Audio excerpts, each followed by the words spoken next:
everybody. Ladies and gentlemen,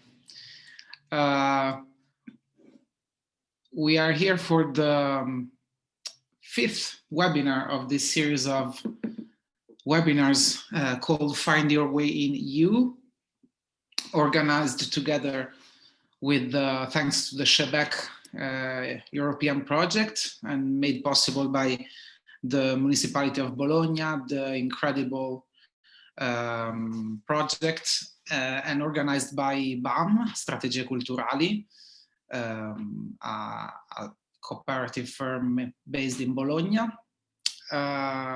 together with other experts and professionals in the cultural sector, Italian and mostly Italian. Together today we are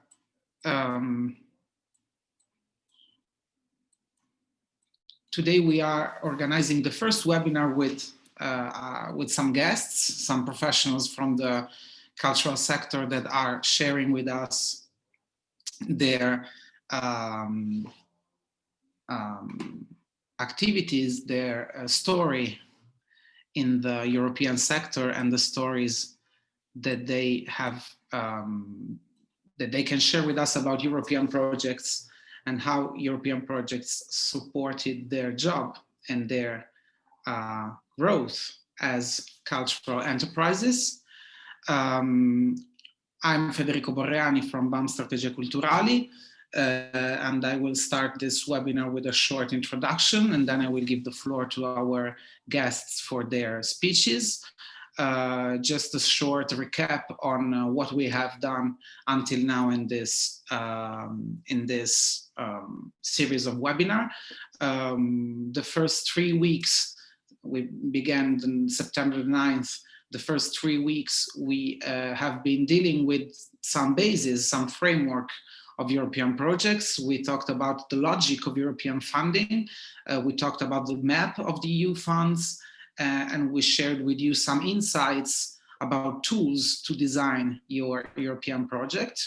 And this week we have started with the second part of this series of webinar, which focuses more on specific programs. And at the same time, we are starting to meet people and professionals of the European cultural sector that will share with us insights and stories about their involvement in European projects. So until next week, we were doing one webinar each week. This week we are doubling our webinar slots. So we are meeting on Tuesday and on Thursday. All these webinars, both the past and the future webinars, are available on the YouTube channel of the Municipality of Bologna, so you can catch up whenever you want from the beginning until now. The rules of the webinar are always the same. We are open for questions and comments during all the time of the webinar, in the Q&A section or in the chat. You can also comment and like other questions. And we are collecting and reading the beginning at the end, sorry, of the webinar. In the last part, we dedicate to the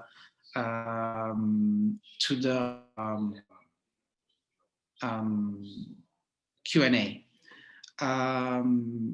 As in all these occasions, we are recording, and so you be to follow the webinar also online in a few days. The schedule that we have today is as following. I am now having this short introduction, and then I will give the floor to our guests that we invited in order to share with us some insights about these questions. So how do European projects have have shaped their activities as cultural organizations or artists, and how this European project have contributed to the growth of their artistic projects. We will begin with Micaela Casalboni from Teatro dell'Argine, from Bologna, San Lazzaro di Savena, Bologna. So we will start from a theater company, and then we will move to the dance field, to the dance sector, talking with Roberto from the Grappa in the Veneto region in Italy. And then we will move abroad and go to Brussels, and we will meet Donatella Portoghese, who is a project manager at the, in an organization called Constant, and working especially with artists and visual artists. I think I'm done with the presentation, and I'm okay with the information that I gave to you, and we can start in talking with our guests. We start with Micaela from Teatro dell'Argine, Bologna. Ciao, Micaela. Hello. Do you hear me? Ciao. Hi, everybody. I'm fine. Do you want me to already share my screen? Thank you very much. Thank you. Yes, of course. Yeah, I'm going here. Let me see if I'm okay. Okay. Right? Can you see that? Yeah, can you see that? Yes. And can you hear me? Yeah. Okay, super. So thank you very much, everybody. And thanks for having me here. I will try to let you understand something of who we are as a theater group.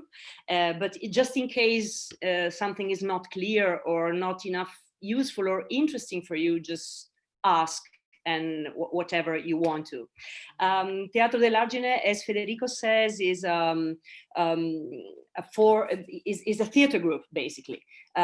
We work mainly along 4 different directions. The first thing is something that every theater group does, producing shows, creating shows, and touring them in Italy and even abroad when we are very, very lucky. The second thing that we do is having the artistic direction of the Municipal Theatre of San Lazzaro di Savena, called Teatro, plus ITC Studio, which is a venue with some rooms for workshops and rehearsals. Then there's ITC Lab, which is a circus tent, beautiful one, where we can have even more occasions of inventing different things. And last but not least, you cannot see it in the pictures, but we have a Teatro bus, so a small traveling theater built inside a former city bus. We were born in 1994, so we are 26 years old now, oh my God. And there are more than 30 stable members in the group, among artists, organizers, technicians, and administrators. Every year, we involve around more than, to be honest, 5,000 theater students and 30,000 spectators. All of this was before the COVID era, of course. So we don't know what's going to happen this year in this 2020-21 theater season. The last 2 directions that I haven't mentioned yet, so shows, ITC Teatro plus venues, is workshops. We do a lot of work on the field with people from like 3 to 99 years old, coming from many, many different countries in the world. Not only people who don't really want or don't necessarily want to become theater professionals, but 90% of them wants to experiment theater, to know more about themselves, to know more about the others, to enjoy, to have a community space to create. And the 4th direction, maybe the most important for today, is projects. Projects goes from like doing a lot of taking a former city bus and transforming it into a traveling theater, to establishing relationships with people from many different countries in the world, not only Europe, and try to develop projects together. I'm sorry, I cannot. Can you see me? And can you hear me? Yeah, I guess there's some problem. Wait, okay, yeah. I guess what makes of us not only a theater group is that we work not only with theater people or with artists. When we started, and this is the point of view of an artist, I am an actress myself, but in the group there are actors and actors, there are dramaturgs or playwrights, there are directors, and so on. When we started in our 20s, what we did care much about was the stage, what happens on stage. So what we wanted to do was just creating the best shows in the world, the most beautiful show in the world, and touring it as much as possible. But as soon as we started that, and as soon as we had the luck to win the competition by the Municipality of San Lazzaro di Savena to direct the ITC Teatro, what we realized was that that wasn't enough for us. We wanted to know more about what happens in the audience, what happens in the stalls, who are the people coming here, what do they want in their life, what special needs they have, who are they, and so on. And when we started working about who is our audience, in the sense that we wanted to we didn't want them only to come at 9 and go away at 11 to see something that we did. We wanted them to experiment also a dimension where they could talk to each other or talk to the artists coming, and so on. As it happens, for example, in Teatro du Soleil, run by Ariane Nouchkine in France. As soon as we started this kind of activities, we realized that if we went even further and watched outside the doors of the theater, outside the walls of the theater, we realized that there's a whole city of people who are not theater goers. So I don't know if you know about that, but in Italy, like 20 to 30% of the people go at least once a year to a theater or a museum or a library, to a cultural institution, at least once a year. This means that there are like 70 to 80% of the population who don't care about us. Why they don't care about us? Or if we put this upside down, what can theater do for them? How can theater talk to them? And going even further, we realize that outside the city, there are also the suburbs that, both in a real sense and in a metaphorical sense, is the place where the non-citizens live.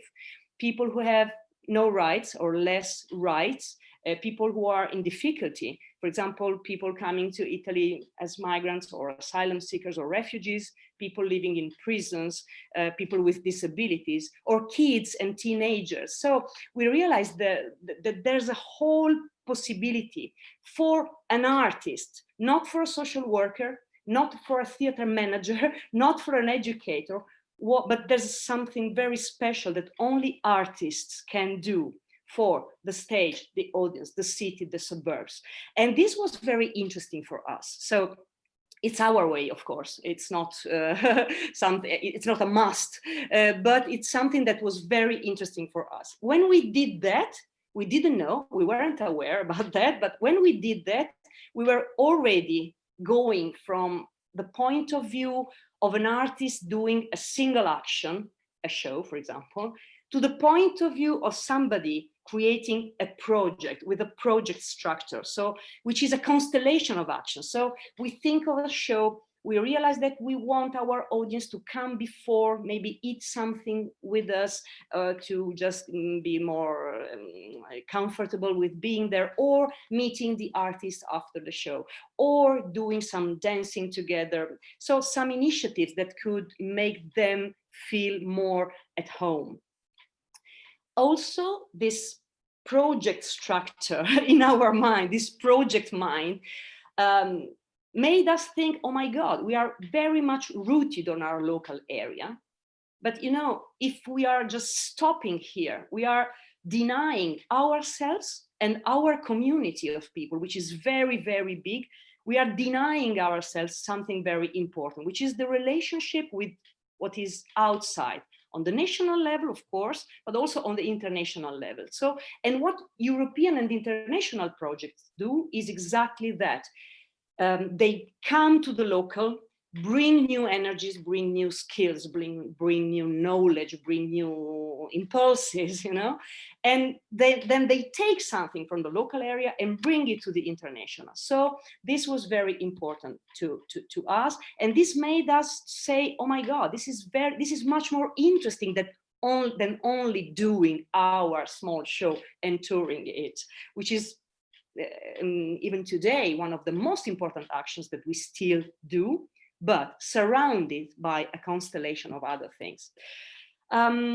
Take the local to the international was fine, but what was even more fascinating for us is that theater, in our opinion, in our mind, has the special power, theater and the arts in general, have the special power to connect the local to the international, we said, connect different actors and different contexts, and be sort of a lever, like to go towards another dimension, towards what we call the trans dimension. So theater and the arts can do actions that make a creation transgenerational, so they can create a dialogue between generations, or transcultural, or transnational, or transdisciplinary. So not only theater, but dance, music, visual arts, connecting, I don't know, people from libraries with people from theater, with people from the dancing sector, or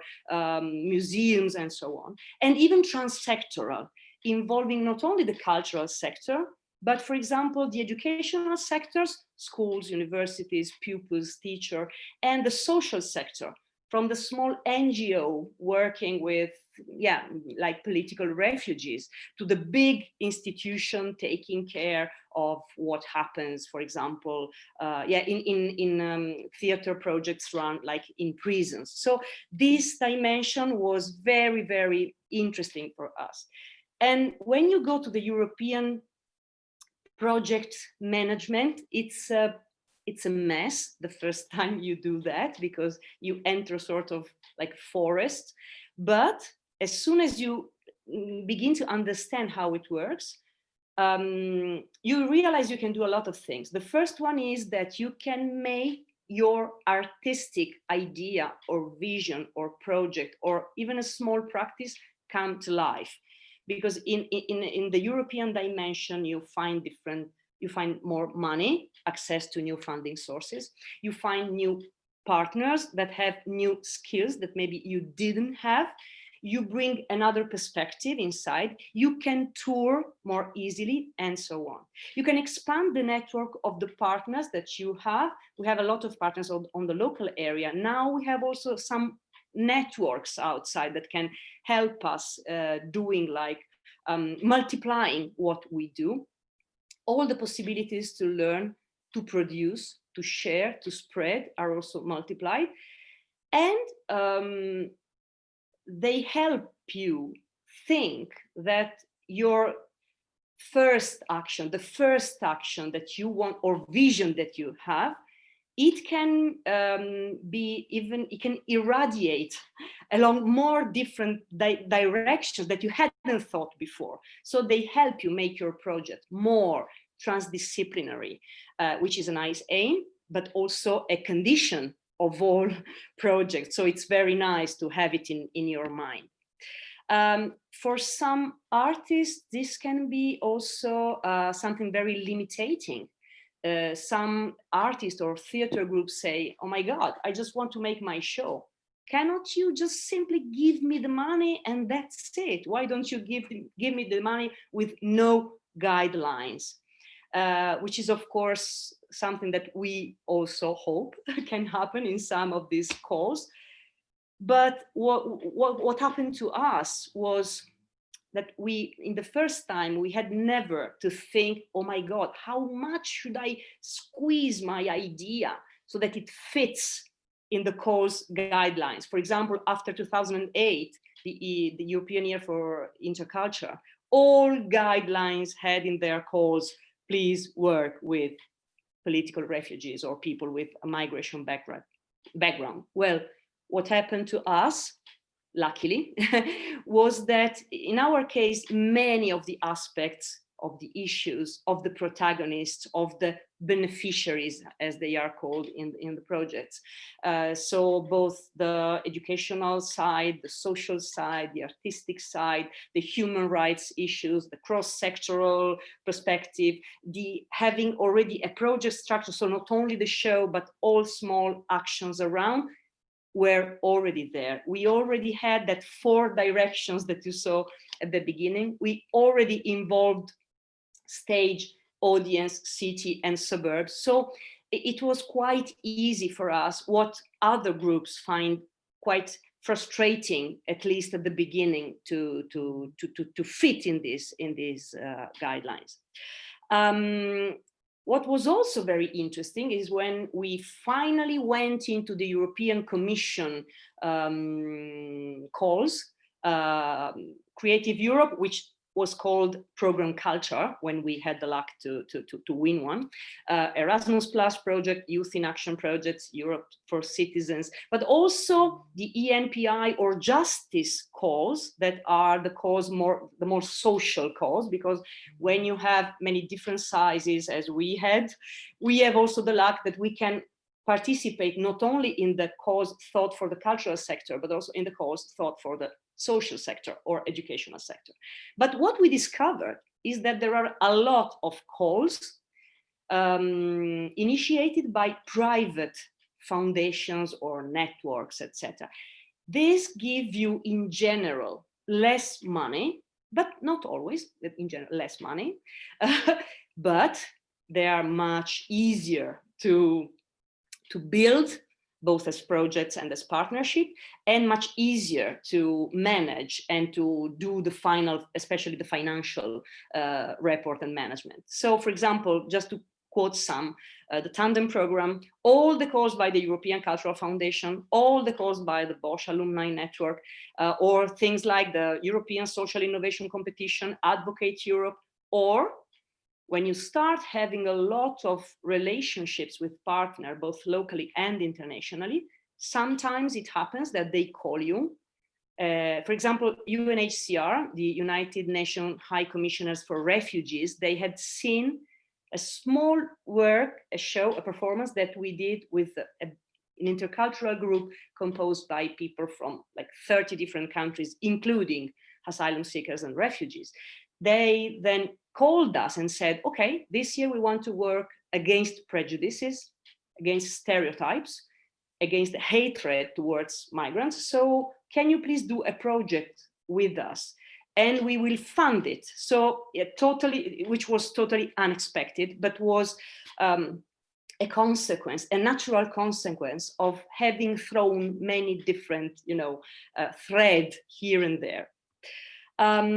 Just one quick example of one case history was a small project in the Tandem Shamel call. The project was called Lampedusa Mirrors. The Tandem Shamel call is one of the tandem calls, and it is that one trying to connect artistic and cultural organizations from Europe and from the Arab world. In our case, we were connected with a Tunisian theater group. We decided together to work on the issue of migration, to at the same time build competencies and break prejudices while doing an artistic work. very, very interesting. Not a lot of money, but we could do a lot of action with that. We went to Tunis and our partners came to Bologna to work with actors and educators, to give them tools to work with teenagers and kids living in the most disadvantaged area of the country, and to work on the prejudices that the Italian kids have towards people coming here as migrants. Why do you want to come here? My dad has no work and you come here to steal my dad's job. So we worked on that. At the same time, we exchanged skills. We had 2 performances and we were trained by the tandem staff to become better cultural managers. So there are different things happening. Then there are some multipliers. We had a documentary, a video documentary that you can still find on the internet that had a lot of luck in the sense that it was screened, selected for Terra di Tutti Film Festival in Bologna, then for the Beaux-Arts in Brussels, it went to the Goethe Institute in Palermo, in Odessa for the final tandem event. It was selected as a case study by Culture Action Europe and the Agenda 21 for Culture in Europe, and even selected by François Matarazzo, a great expert of social and community theater, for his last book, A Restless Art. So the impact on us was huge by this very small project, and the developments were very, very quick because we worked with the people on our local area, kids, the elderly, people in the hospital, people in the prisons, because we don't only work in the theater but also outside. At the same time, the networks around us, both Italian and international, like Culture Action Europe, Acitege, and the networks that I already quoted. And there are also some platforms that you can take part in if you want to say something about your philosophy and you think it can be useful for the political life of Europe. Political in a high, deep sense of giving your contribution to as active citizens. Artists can be active citizens as well as any other person living in this society. So for example, Voices of Culture platforms or the platform for Intercultural Europe were occasions to build up. But above all, what is most important, one thing leads to another. You start doing small things, and then this year during the lockdown, we were contacted by this foundation, this German foundation based in Hamburg. Every year they give the Max Brauer Prize, which is 20,000 euros to people, artists or intellectuals living in Hamburg, based in Hamburg, for the special contribution that they give to their community. Well, this year, they decided to give it to us. I am still very moved by that, because they had known about what we do here from our partners of the Genshagen Foundation in Germany. And they said, what you do with your community in this moment is very important. We don't want you to be dead with this COVID crisis. And so this year we want to give this prize to you, both for your artistic quality and for the impact that you have on your community. So can you imagine my face when they phoned me to say that? The last thing, the very last thing is, doing this, you can learn new things that you bring to your work. We changed our artistic vision, but also our, how can I say, the legal structure of our group. We changed it twice to adapt it to our new skin.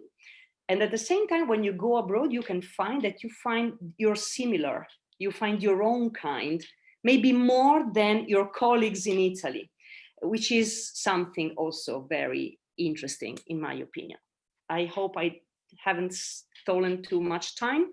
This is our website where you can find all that I said and even more. And these are our social media. Thank you very much. I hope that was not too much confused. No, it was not.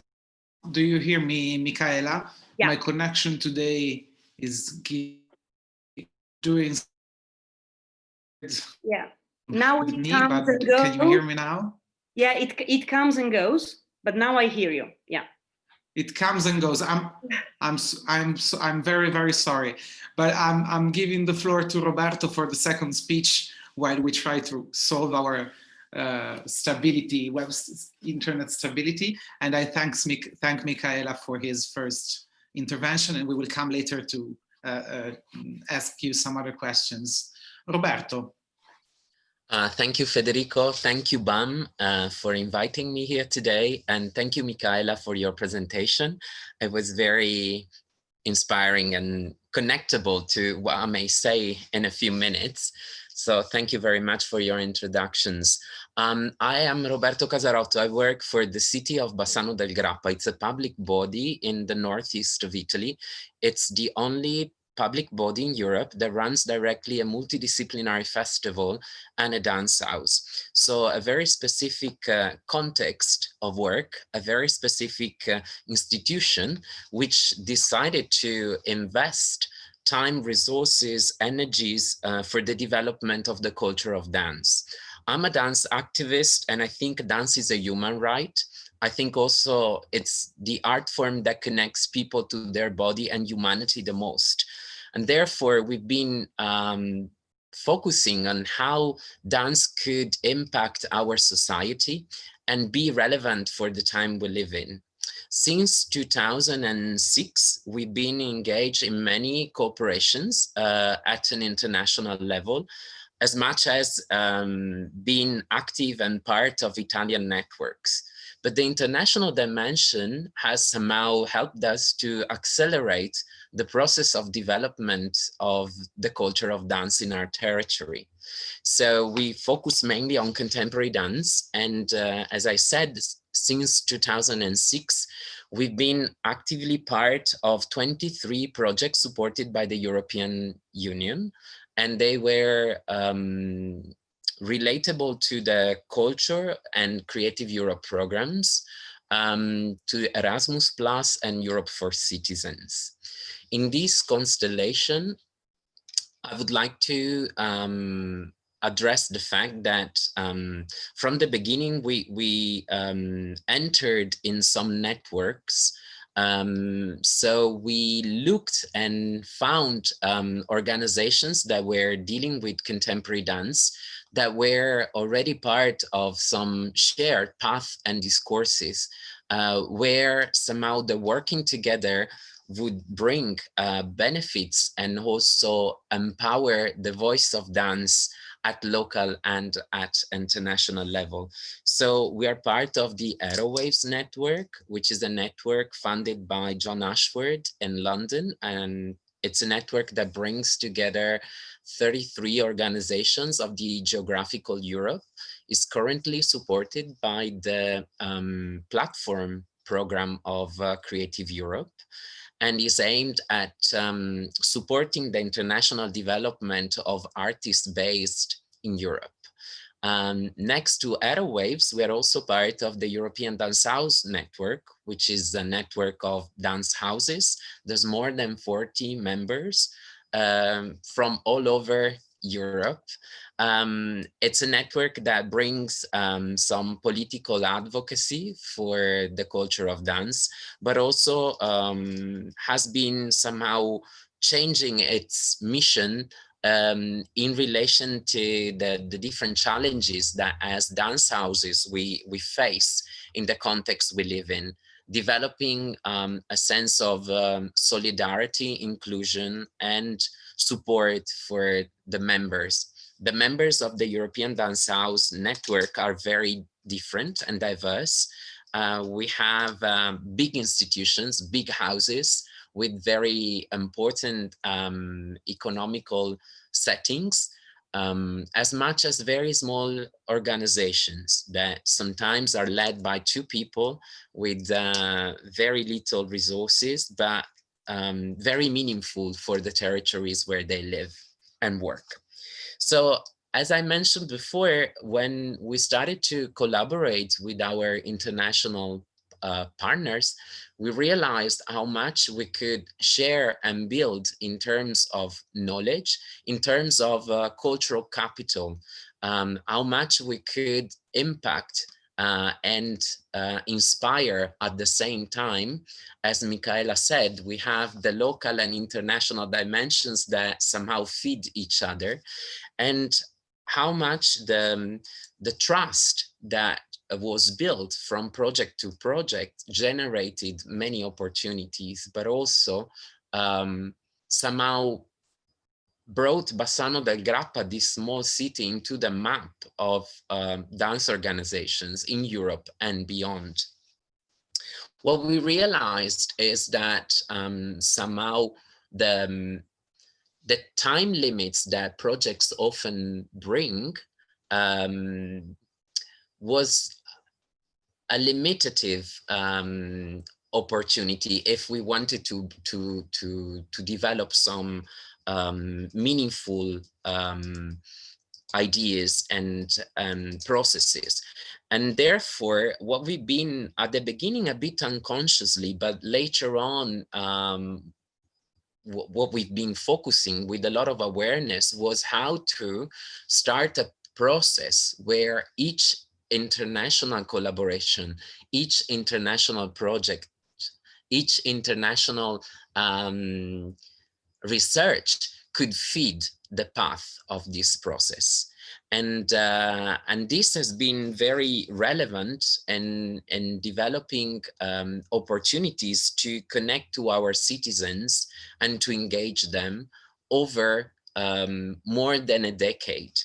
That has also brought forward the topic of what a community or what communities could be, and how we could take care of these communities, stay in dialogue with these communities beyond the natural life of a project, the natural life of a funding system that often is framed between months or years. This responsibility was very inspiringly interesting to bring in the context of a public body. So imagine how inspiring to convince politicians that they should invest and be part of processes that would go beyond their political mandate. So through these international collaboration, through these international projects, we could really activate some forms of advocacy and build a legacy for the art form of dance in our territory. We've been very active in many fields. Many years ago, we started to work with the elderly communities thanks to a European funded project called Act Your Age. And through that, we activated an initiative for people living with Parkinson's that brought dance and people living with Parkinson's in our museums. What we have now is a group of citizens from different ages and cultural background that every week come to dance. They're nearly 200. And this initiative has been somehow developed and contextualized in other cities in Italy and in Japan. I give this example just to remind us that when we enter into European projects or cooperation, I like to think of the impact that what we generate may have on people, and how our responsibility somehow needs to consider how we may take care of these relationships and of these impacts beyond the life of a project. These European projects have brought for the city of Bassano a very rapid acceleration in terms of possibilities to develop projects for the artistic developments of choreographers and dance artists. So the investment that we did over the years was not just to produce and tour works, but also to research in terms of trying different ways, different practices, different approaches, and even different forms of dialogue with citizens. We left behind ourselves the word audience few years ago, when we realized that we needed to step out of the comfort zone and embrace the variety of people who live in our territories with their specificities and the lack of representations that they find in many of the programs that we used to share and to propose, but also at a national level with what the cultural offer is available. So bringing this topic into the city brought a lot of questions. We needed more spaces, so we had an impact on the research of venues, spaces, locations where to make these projects happen. So we went beyond the traditional theaters. We started to occupy, literally occupy, any spaces that would belong to the city and inhabit it with dance and with initiatives that were perceived by the citizens of Bassano as meaningful, as important, as life-changing opportunities.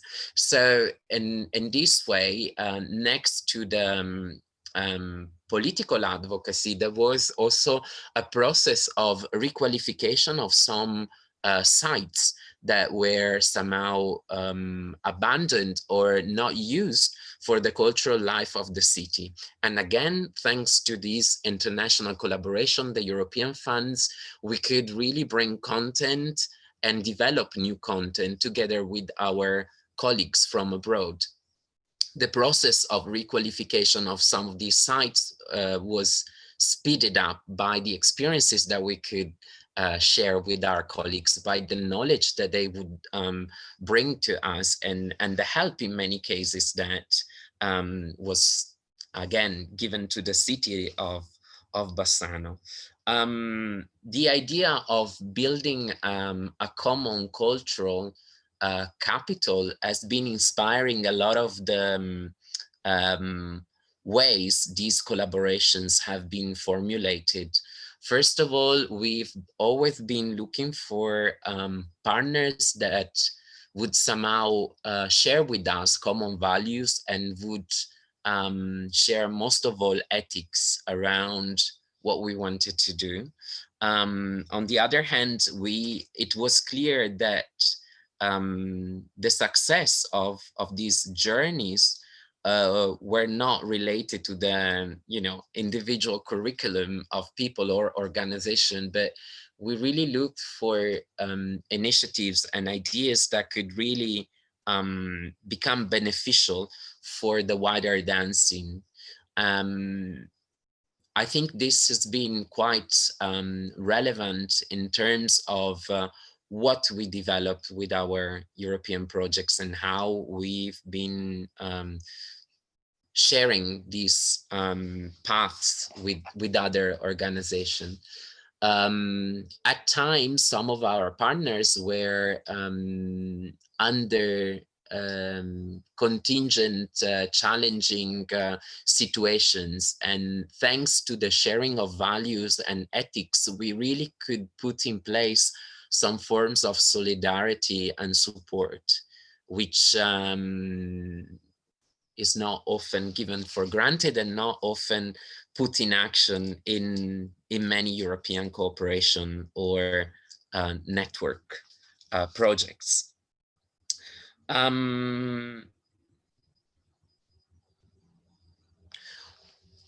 Since March 2020, we've been active in the digital and the physical space. We've been realizing how much we didn't know about the digital space, and that has brought, in a way, a great opportunity to find new ways to co-imagine how we could be meaningful at a European level in a space that was not our familiar context. In this situation, we realize how the traditional power games of institutions, artists, citizens, audiences, partners of projects could find new opportunities to rebalance itself and maybe go through a process of horizontalization. So I want to share this with you all and to maybe invite us all to think how we can take this time as an opportunity to embrace the unknown and to leave behind the system that we know how it works, how it would work, and really thanks to the imagination, the creativity, the trust,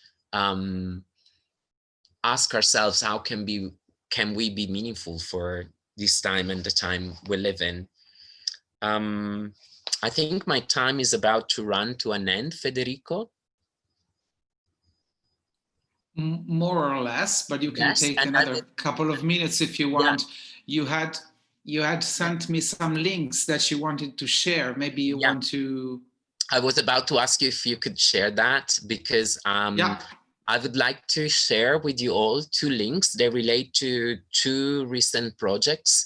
One is called Exploring Dance, and it's a research that was made by some scientific organizations, and the website is Empowering Dance, and it looked at the soft skills that are implicit and embedded in the practice of dance. And this has brought again the relevance of dance beyond the dance field, and is now under a new project that will probably investigate ways to bring the skills, the soft skills that we develop in the practice of dance to other fields and to other sectors. So if you have time, have a look and see how this project somehow was aimed at bringing and developing some knowledge for the wider scene. I also wanted to share the link of Migrant Bodies Moving Borders. It's a project that was supported by the Creative Europe program, and it looked at ways to engage migrants, asylum seekers, refugees in our societies through the practice of dance. The reason why I bring this example is because we could really put some seeds in place, and nowadays we have the first qualified teachers of African background living in the Veneto region who are teaching dance professionally. We could bring and shift the attention and the perspective towards migration, as Micaela also, I'm sure, has developed in wider and more profound ways, but in our context where the political situation is somehow very specific, this project became a political action, a political statement in the moment where the city of Bassano and some politicians of the regional context went for a very specific political administration. In that moment, what was meant to be a project to humanize our society became a political statement, and we had to find ways to develop quickly different narrations and different ways to share what we were doing, to avoid that this project, this initiative would be highly manipulated for political purposes. So again, if you have time, have a look. There's a lot of films, interviews in the outcomes. There's a beautiful film made by Max Biskup. And there's also a polyphonic glossary that we built together with all the participants. It's a polyphonic one where we somehow want to share the relevance of practicing this shift of perspectives when we work in the international context. And with this, I would like to thank you again and conclude my presentation today.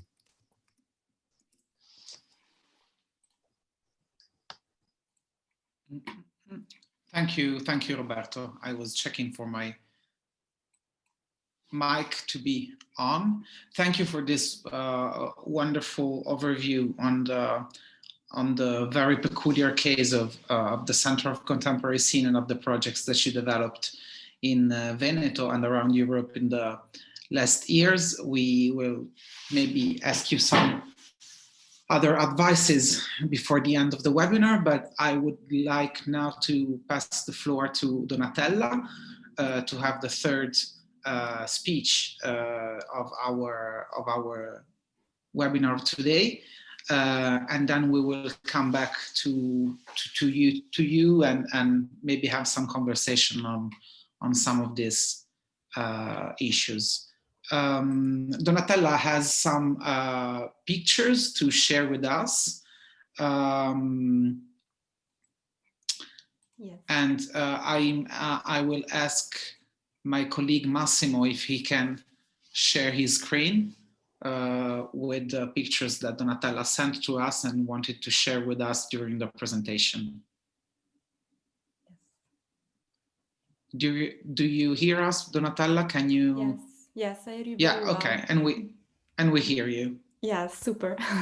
So tell us about Constant and about your projects with supporting visual artists. I'll do. So yes, first of all, hello everybody, and thanks again to Federico Bam for inviting me to this very interesting webinar. I really enjoyed the first two presentations, so it was a nice discovery. And also I share some of the issues and threads that have been already told. So I think the organizer from BAM made a very good work on putting these three people together, so it was well done. So I will start also introducing a bit Constant, because otherwise it will not be clear why what we do and why we went looking for European funding.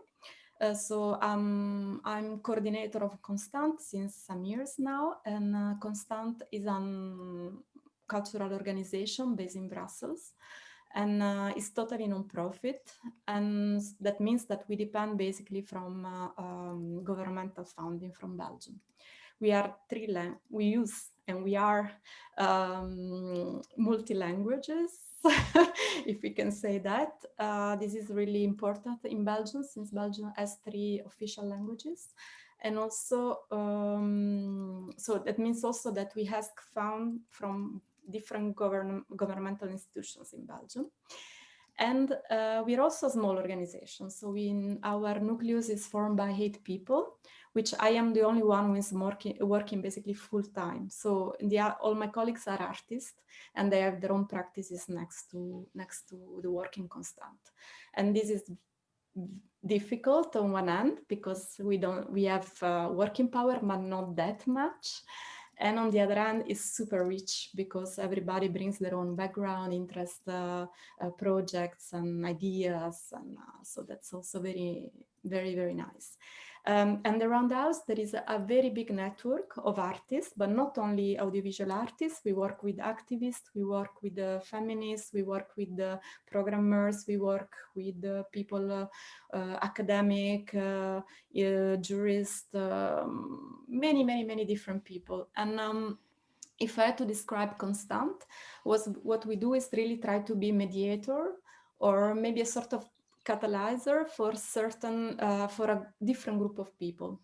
So what we do, we organize a research project based on questions around the use of technology in art, and also the effect that the use of technologies and internet has on artwork and art field, but also on our everyday life, because as we know, our world is more and more digitalized, and this creates a lot of questioning concerning privacy, question concerning copyrights and question concerning unethical use of data flows and all these things. So what we really try to investigate is this kind of things, like how tools shapes our works and our world, if we want to make it a bit bigger. How we do that is, so we create basically what we call work sessions. So it's kind of short residencies in which we can to bring together people. So maybe Massimo can pass to the next slide. Thanks. And yeah, so the idea is to bring together people around this question around art, technology, and I think Massimo went too far. I'm on slide number 3. The next one. Goes a bit everywhere. Doesn't matter. It's okay. we will go there. So during this work session, we really try to bring together, as I said, different people with different background, and also coming from Belgium and outside Belgium to work around some questioning. But what interests us is not so much to come out with a prototype or with a final product, but really to investigate and analyze what is the process of working together or create something together or thinking together. And since this is one of our main interests, we realized that in the world of art, this question of coming together and working together becomes more and more important. I mean, we're getting more and more far from the idea of the artist in his own alone as an individual author in his own world. And so we realized how important was the exchange, the possibility to share, to exchange, to expand our thinking through the thinking of other people. And to be able to realize that, we thought, okay, how we do that? If we want to improve the exchange, if we want to use mobility between countries, between cities, to make people meet as much as possible. And that's where the founding in Creative Europe, from Creative Europe came in fact. Next picture. Yes, this is one of the picture of one of our work sessions in which we were having a bit of fun in a sort of performative human sculpture. And this is what I was saying, what it's interests us is really like how we collaborate together. So next image. Still another one.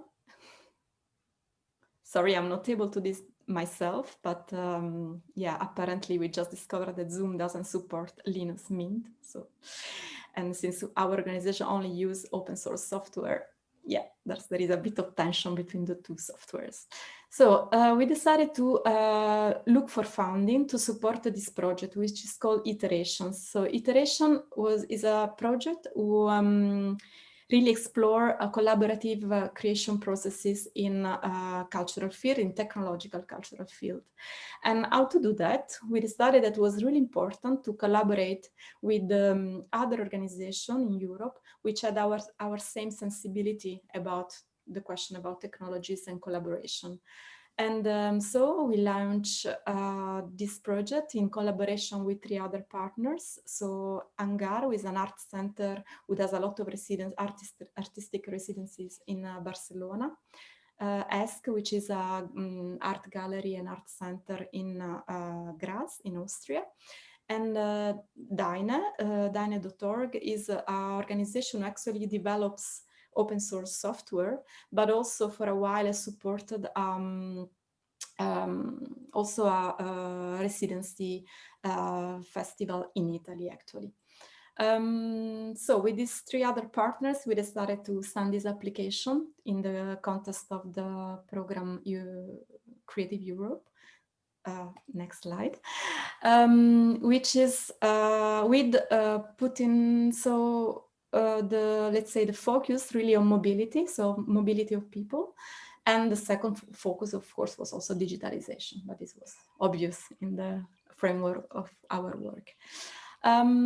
So what we decided to do, it was really to use this funding to support basically activities that in a way we already do. So the idea was really to learn from each other, to make the artists learn from each other and share, but also that their different organizations and partners could also learn from each other. So basically we organized 4 residency, 4 iterations, which happen in each country, in each organized by each partner. And each residency, artistic residency, had a shape and form and budget of what the partner was used to. So we didn't try to make the same kind of activities with the same budget during the whole project everywhere, but we really say, okay, each of us, we does it in our own way and we learn from each other. So that was the main point. And also to make able for the artists to learn from each other, to explore what does it mean to create together.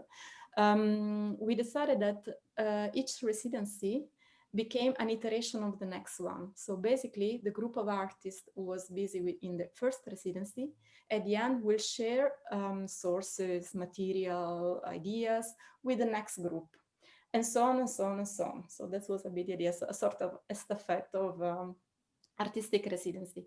And each organizer and each group of artists could choose what to present at the end. Could it be a performative lecture, could be an exhibition, could be a festival, could be whatever they want. There was really no pressure about that.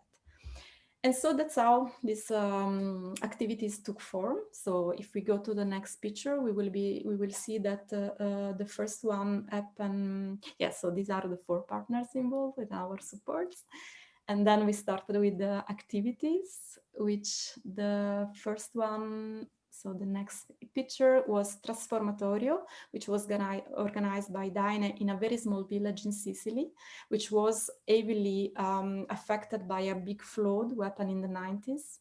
And so this was really a big residency, like 40 artists from different parts of Europe came together to work in situ. In collaboration with citizens, with other local organizations, and they make a final festival. So it was more than a festival, was a presentation evening, which was a walk through the village in which a group of artists presented different things, performances, songs, piece of art, and so on. So the next pictures will show a couple of these activities. So this was the first presentation in the main square of the village. And then the next one was sort of body movement workout expression that we did also in front of the church, the main church. And then so if we go on with the images, we will see that this was the second residency, which happened in Hangar. So some elements from the first flowed into the next one. And this was a group of artists, women artists, who decided to make a collective performative lecture at the end. So this is an image of that.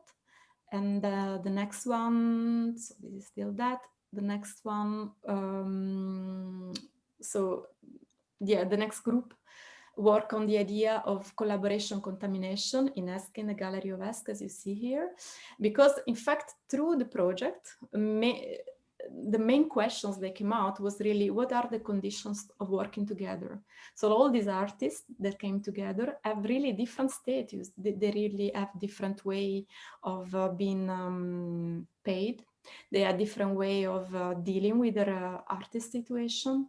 They have sometimes problem because they have small children and families, and sometimes they have to bring their family with them in the residency. So there were many questions that were open on how we work together and how each of us, who has a completely different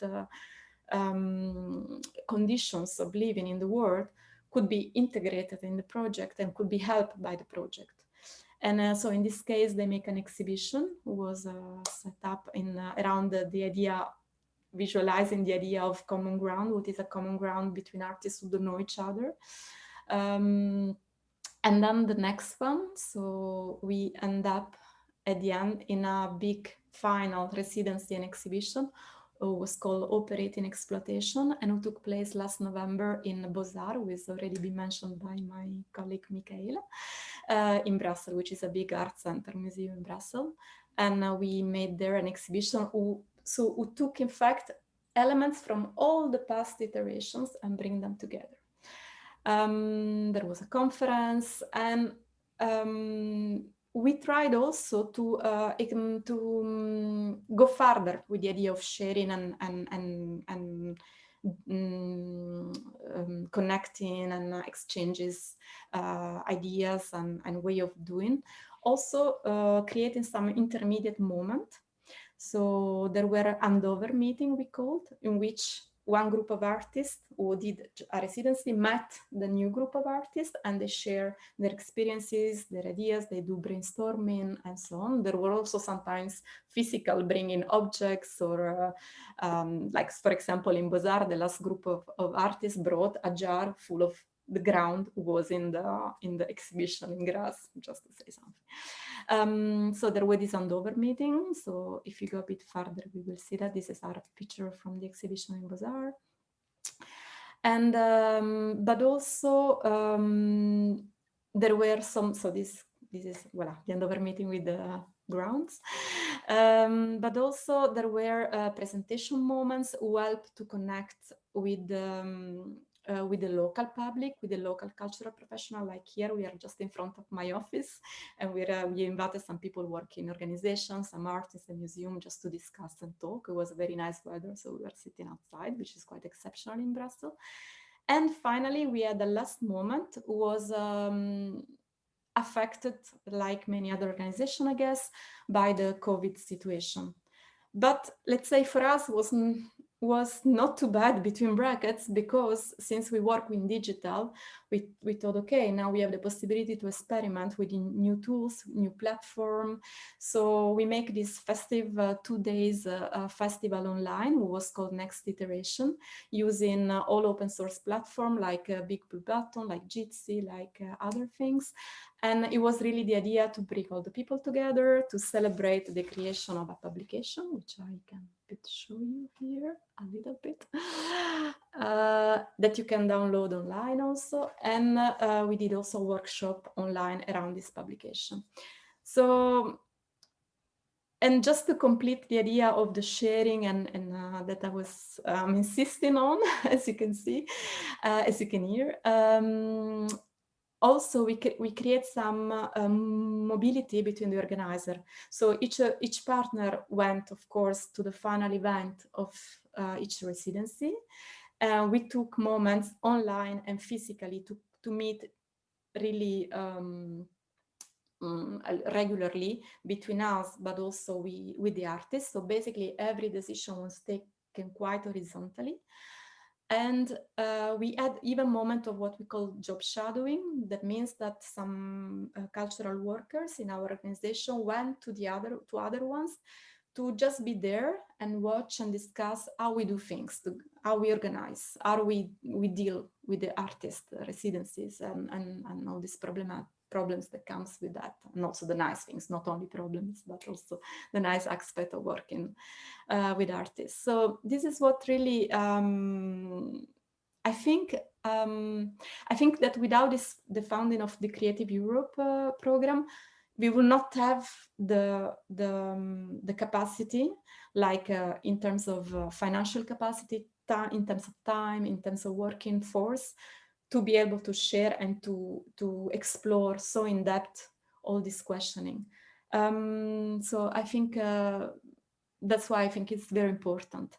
But let's say, maybe I will conclude with this suggestion, is that this kind of project really help, as the other panelists said before, to really expand, to really investigate new ways that you would not have think before, not to open up possibilities.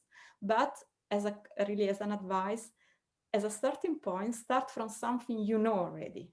You always did work session. So we thought, okay, let's take work session. Let's take the exhibition we normally do, and we expand them, we make them in contact with other people, and we make it bigger. But we start from something we know, and also with people who were already in a way in our network, and we share with the same sensibility and the same mission. I think this is very important, because the weight of I mean, there are a lot of positive things about the fountain, but there is also weight that is bureaucratic. Is quite heavy, administrative, you know, it's quite heavy. So if you do that with people you can trust and people with you enjoy to work, it's fantastic. So I think I will end up with this nice word.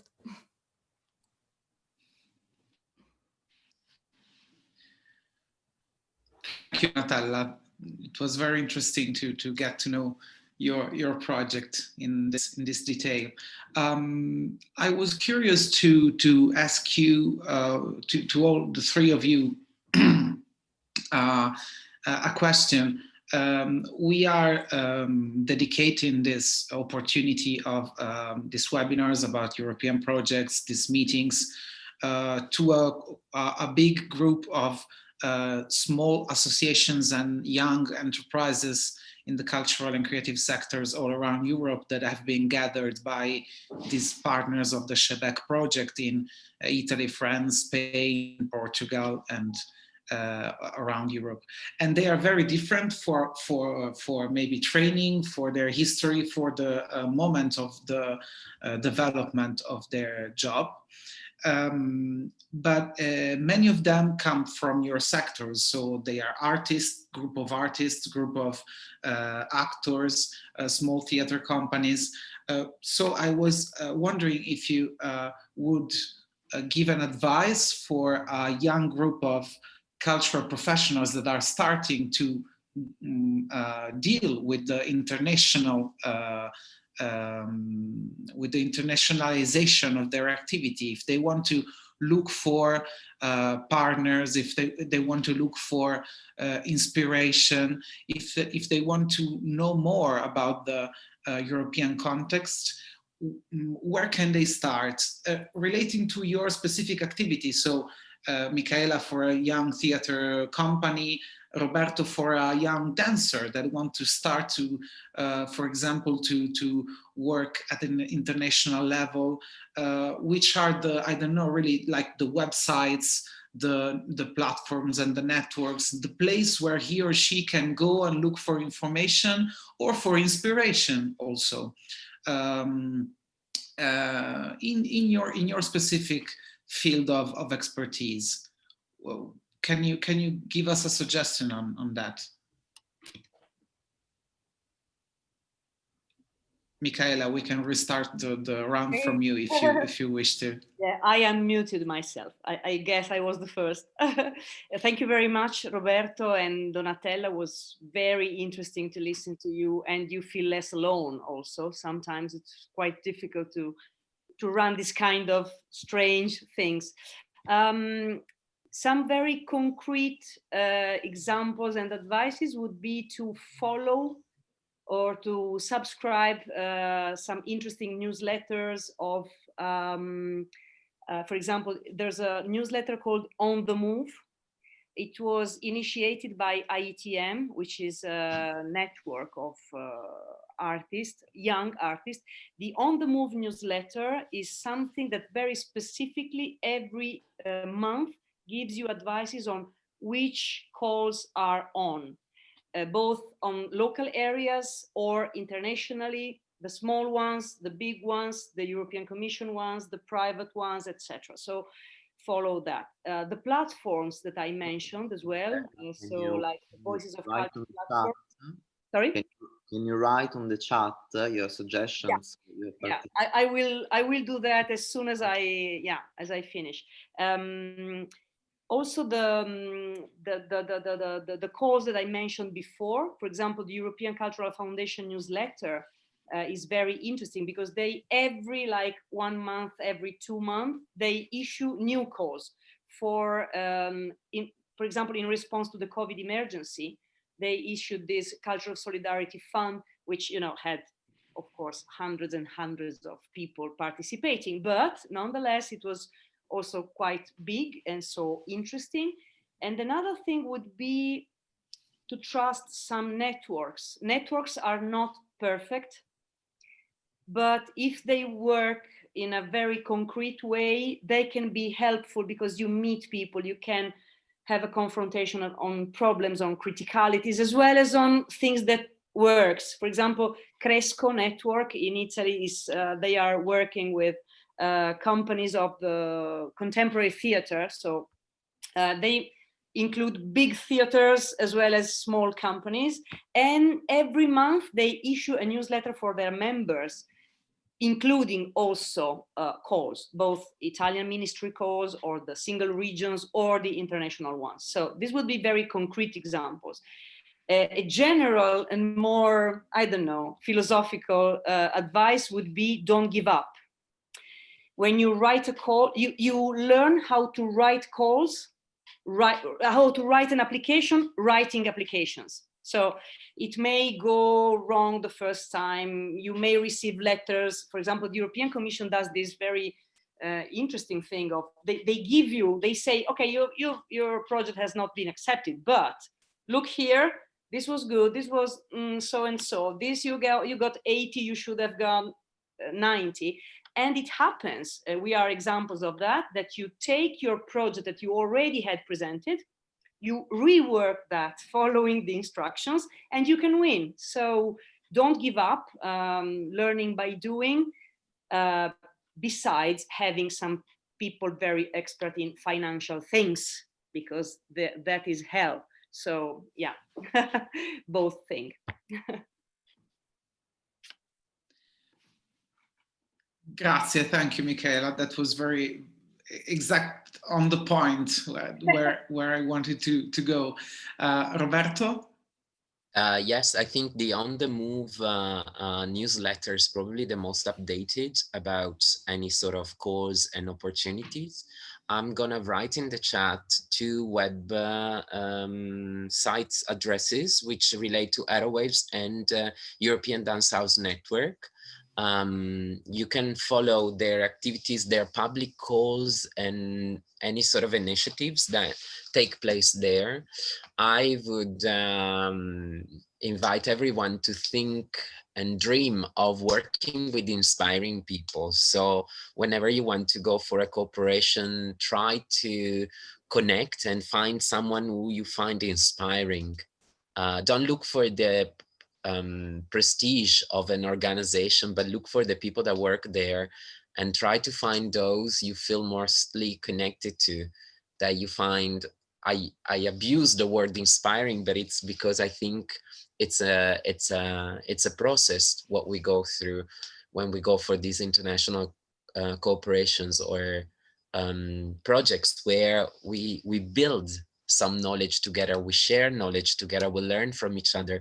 So again, you know, don't underestimate the value of the human being who's behind an organization, because the trust and the strength of a cooperation is often built by the people, not by the institutions.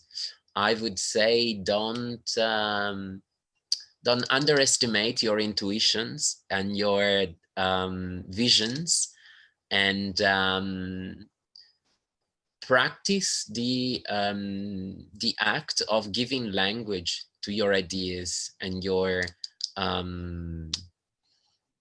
visions, and maybe share with others the way you describe, the way you articulate a vision and an idea, and try to get, you know, different responses from different perspectives.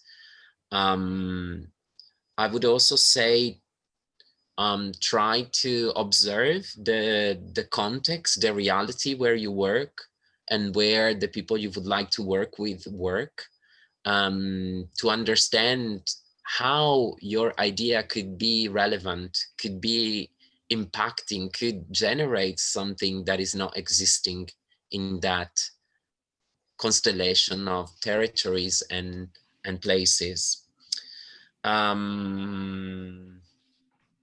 Don't trust models, I would say, but really go for a critical approach where, you know, the specific context is always, for me, the starting point. Is not the success of a model or a way of working, but is how we bring into an active practice experiences led by other, but you know, contextualizing the specificity of where we work. I think I would stop here. Thank you, Roberto. It was inspiring, as if I can quote you. Donatella, what about you right in the Brussels bubble? Yes, yes, apart from some platform that have been already mentioned, I can't really come up immediately with other ones, also because in Belgium the situation, as I was mentioning before, is so fragmented in every possible ways that I will not even start, I know where to start looking actually, but there is a lot of different things. But what I really totally agree with my colleagues is the first thing, indeed, don't give up, because it happened also to us that our project was not successful at the first application, so we needed to redo it. And indeed, looking at what was mentioned on the advice that the European agency gives is very helpful, because you can say, okay, maybe we should improve the communication or this kind of thing. So really, it's super important, so don't give up. I know it takes time and it's very tiring and frustrating, but absolutely don't give up. And also what it has helped us a lot was to get in contact with normally, so every country has its info point for the Creative Europe of European programs, funding program. And I have to say that at least in Belgium, but I suppose hopefully also in the other country, that the person that are there are super open to help. I really went there with my project, with the advice we got, and I said, okay, can we look together? What went wrong? What we can improve?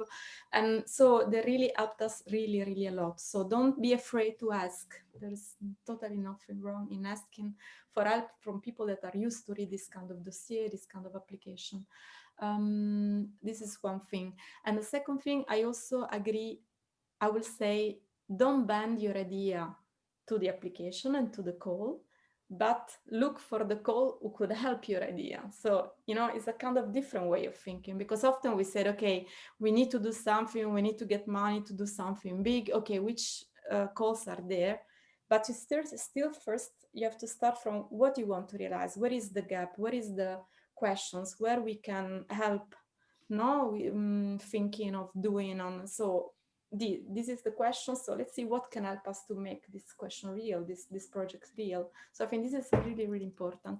And also the other thing who works always very well is looking for, talking mouth to mouth to people. Look at your network, start talking to people and see, surely you will find somebody who is connected to another organization, who is super interesting because it's connected with another organization. And like in real life, to know people through people you know and you trust is always easier in a way and better. It doesn't always work, but it really can help a lot. So.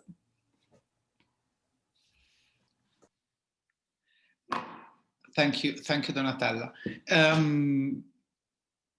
Yeah, you raised some very important and specific points and very nice advices for someone who wants to go for applications. We started to also to connect to the very practical issues of writing down application and asking for money to support to the European institutions. Micaela at the beginning said, and don't forget to have someone who can manage budgets very well and financial experts very well. I had another question that I wanted to ask you about skills, about competencies, because we are also in we are having this webinar in a European project that also sometimes European projects can help you to also to develop the skills that you need for working at the international level, to develop projects like this. So do you think there are some key competencies or key, there's a know-how, a specific know-how that you think it's more important than others to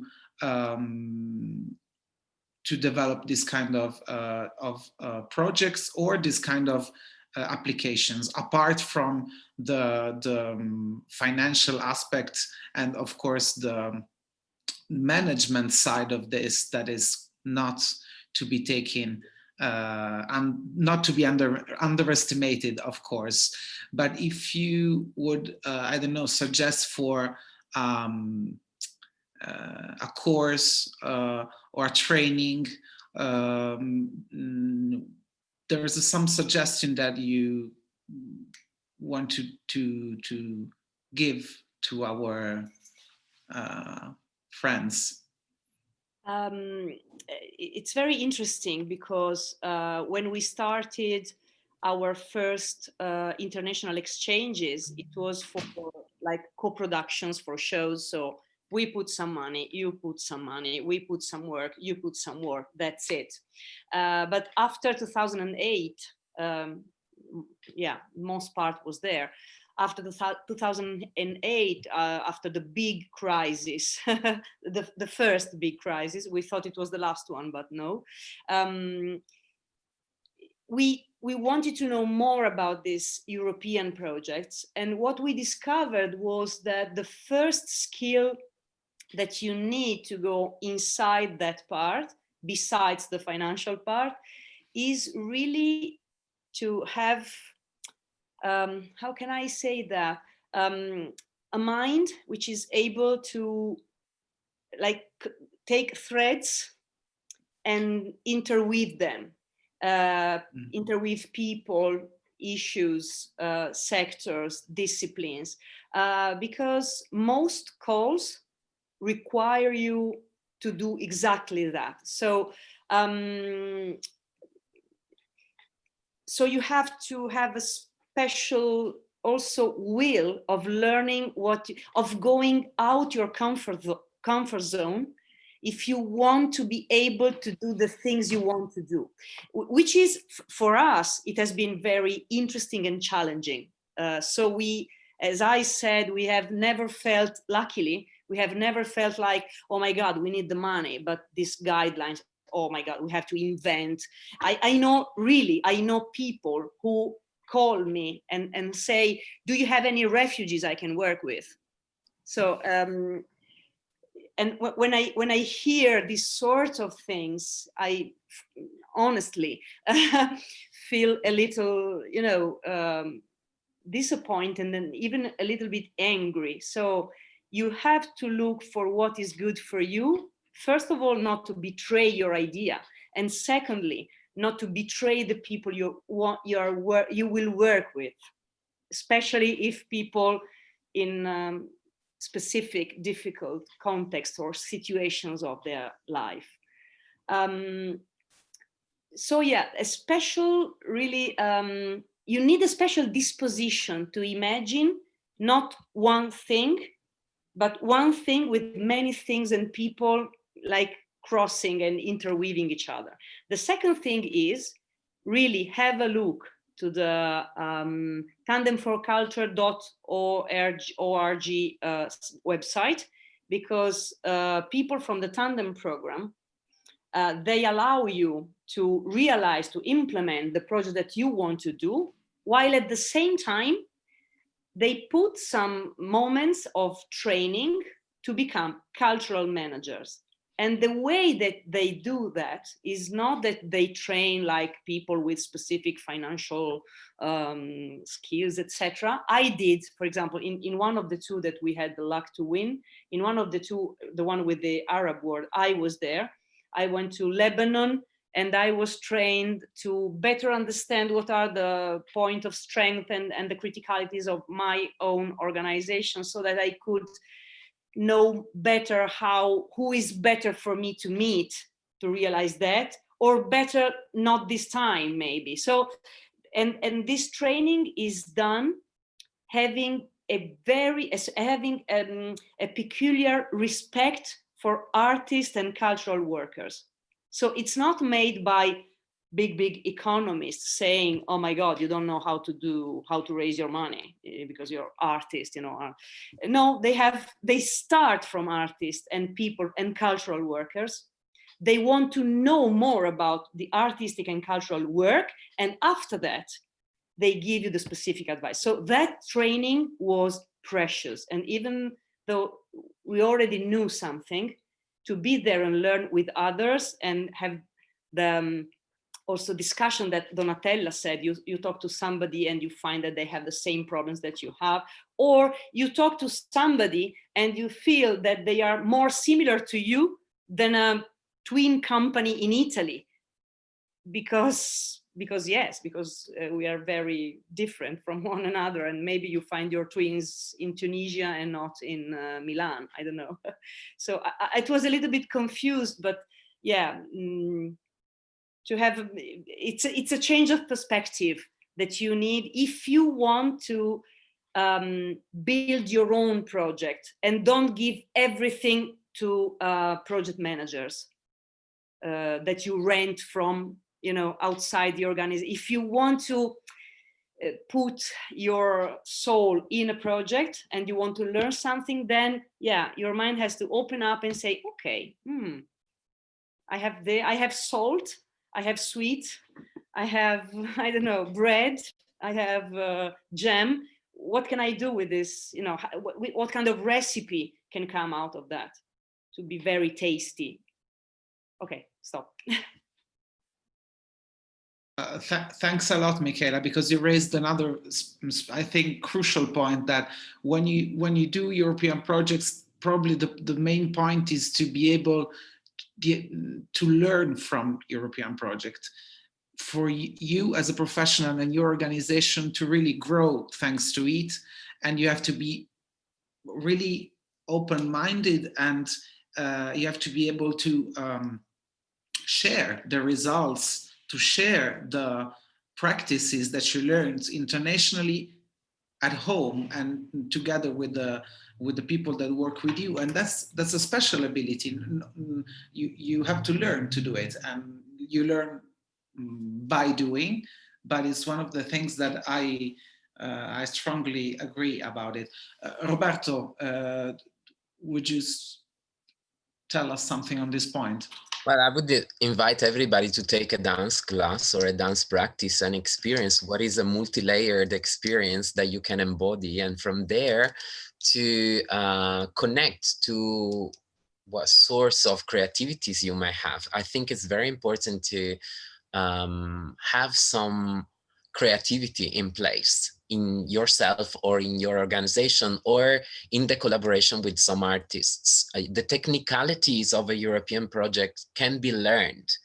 They are almost objectives, you know, you are taught how to administrate, how to report, but the way you do it, the way you navigate through all the challenges that will happen, all the non-predictable things that you will encounter in these adventures need, in my opinion, some responses. And the way you respond to a contingency, the way you develop a strategy or a collective thinking around something that happens in the implementation of a project is often very much connected to some forms of creativity. And because we work in the artistic field, I would say make sure you have that somewhere and use it, abuse it. So for me, that's the most important thing. And I would say also practice the art of listening. Practice the art of observing to then, you know, build your own opinions, learning processes, and so on. Thank you. Donatella, do you want to add something on this? Maybe the only other things that it was mentioned and then I can stress out is about the try to look for try to look for people, artists or partners who has the same view that you have, or the same sensibility as but also that they are different, no? So you can have this kind of not only disciplinary, but also really different aspects that are a bit outside what you normally do. Because if you will work only for similar organizations do exactly the same work, I'm not sure if you will really learn from each other, you know, for example. But it's really important to try to find this kind of diversity, let's say, in the constellation that you create around yourself.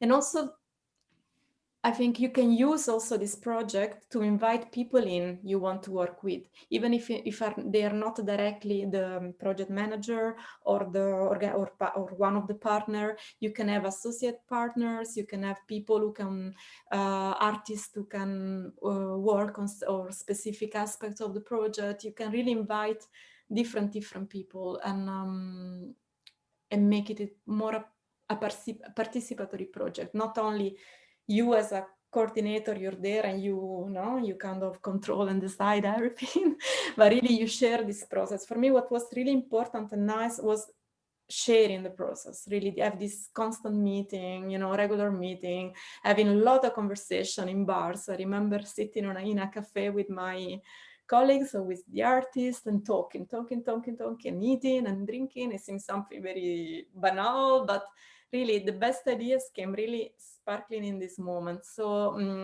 this is really important. I think this was for me, that's what I was talking about, this kind of horizontality in which we really try to do things together and not like one on top of the other. So yeah.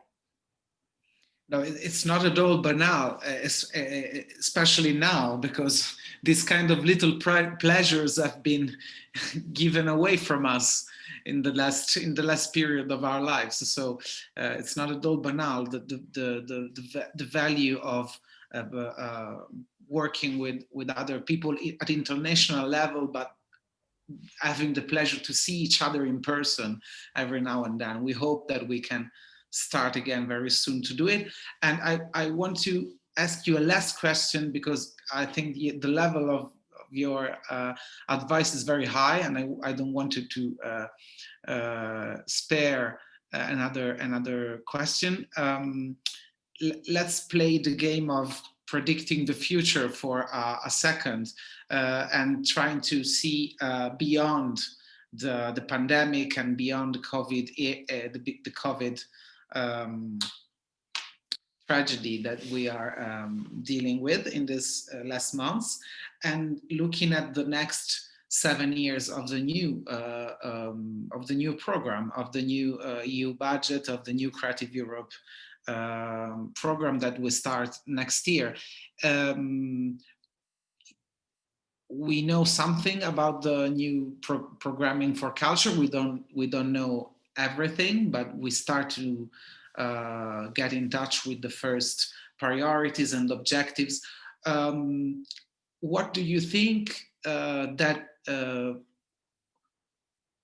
what do you think that will be the most important priority in the cultural projects of the next Creative Europe program? If you start to plan right now for a new international project, if you when you talk with your colleagues at international level, which kind of priorities of objectives in the cultural cooperation you feel that will be crucial for the next programming, and you feel that they will be very much supported by the European Commission and by the European Union, and so will be the center of our next years of European projects. We have been very much into audience issues in the last 7 years. We have been audience development of one of our big keyword and priorities. We are now more and more talking about communities, about welfare through culture and well-being through culture. Let's try to guess something for the next year. Where are we going, in your opinion, for for the next program? Let's do the round, if you the usual round, and then we can say goodbye. It's very difficult.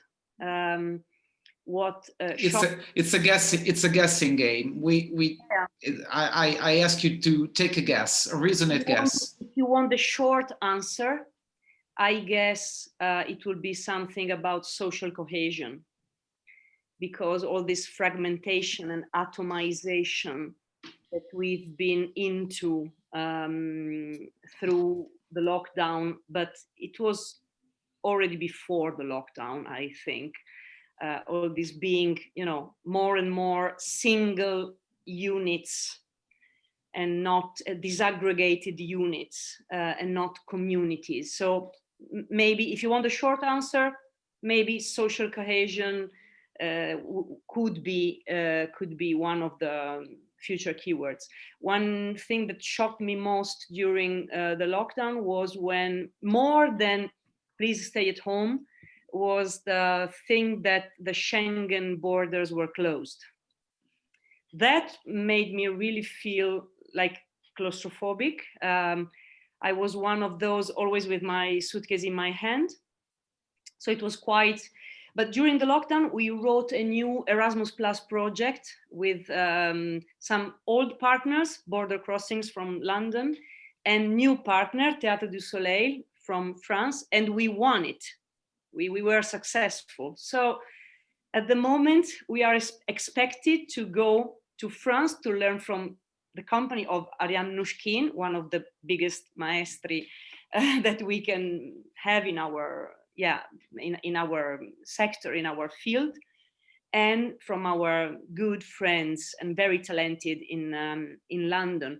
But at the same time, we are no longer able to work involving our, for example, just to make one example, our intercultural company made up by young from 15 to 25 years old from everywhere in the world. Some of them have a migration background or are political refugees or asylum seekers, and we haven't been able to work with them before the COVID era because of the 2 security decrees that are still valid and very much, efficient. And after that, because of the lockdown. So we are now trying. So what I'm now, to predict something, I would love, at the same time, I feel very frustrated and painful because of many people I know who are really suffering in this moment, because they have all the invisibles are more invisible now. So I'm really suffering for many people I know that are in this condition. At the same time, I think that what we do, when Roberto says you should all experience dance if you want to know how to make European projects, that's perfectly true. So I think that what we do with dance, theater, the visual arts, music, whatever kind of form of art, cultural work, would be the work of the future. So arts for social innovation. One of the hashtags I love the most, I'm not a hashtag fan, but one of the hashtags I love most is arts for change. I feel that a lot can be done by people working in the artistic and cultural sector if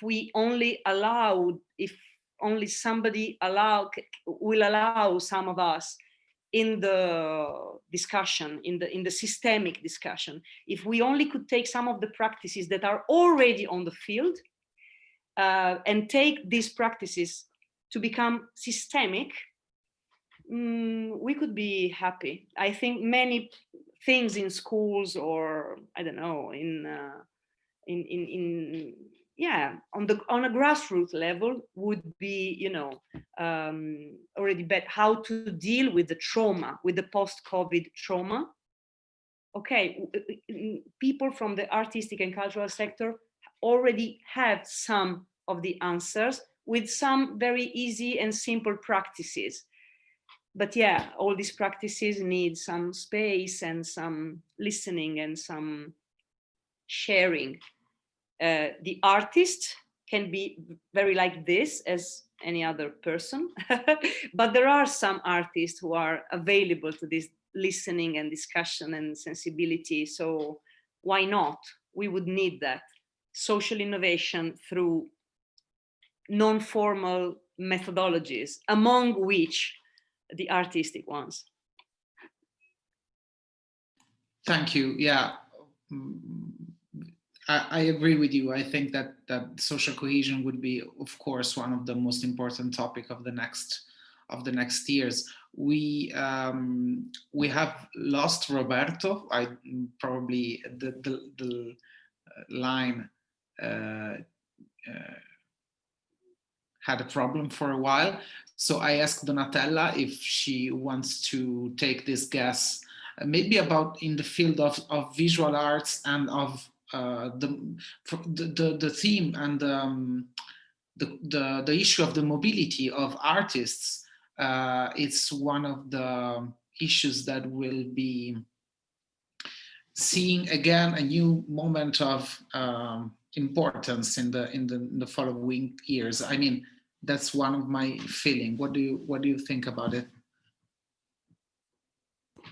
So yeah, I think that if I talk from my point of view, the point of view of the artists we work with and our organization, I think one of the questions will be blended mobility and how digitalization impacts the working together, education, how it impacts our cities. This is something that is getting bigger and bigger. I see already there are already some calls going on, for example, Erasmus Plus about this question. So I think this is something that we will need to think, take in account, and rediscuss.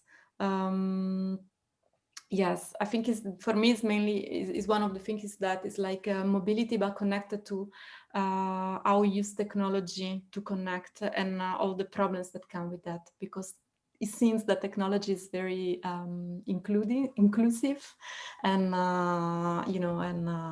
democratic, but unfortunately it's really not. But it's not. Something we will need of course. to think about in the future.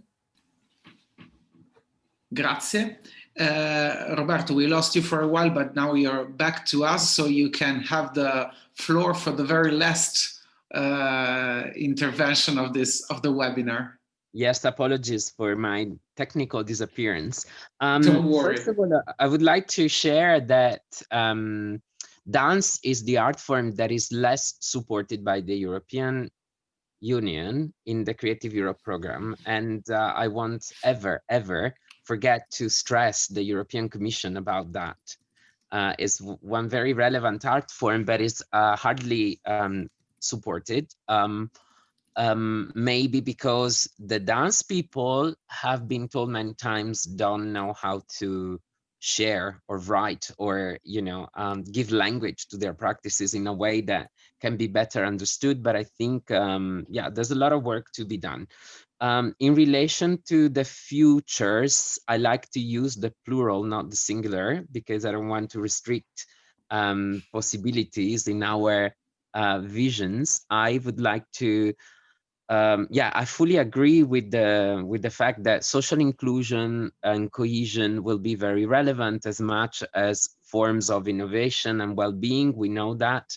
But what I'm more preoccupied of is the fact that we, the artistic people, will be asked to bring initiatives that somehow can supply what the social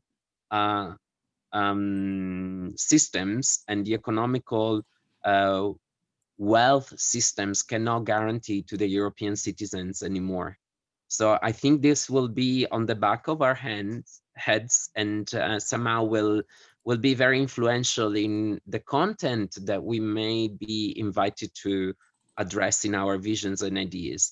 On the other hand, I would invite everybody to go for it, but think how these initiatives that promote the social cohesion, the well-being of societies, the innovation of practices can still be somehow an opportunity to push the art forms forward, because we've seen that less and less projects that focus on pure research and artistic development have been less and less supported. And there's a lot of situations where projects that focused on specific target groups or on some forms of community building or community engagements tick the boxes. So in that perspective, I would invite everybody to not forget how working with communities, how engaging citizens can still bring the art form forward, and how we can put that as part of the main objectives of our projects. Wow, it's I think it's great to end with this wonderful word from you, Roberto, because I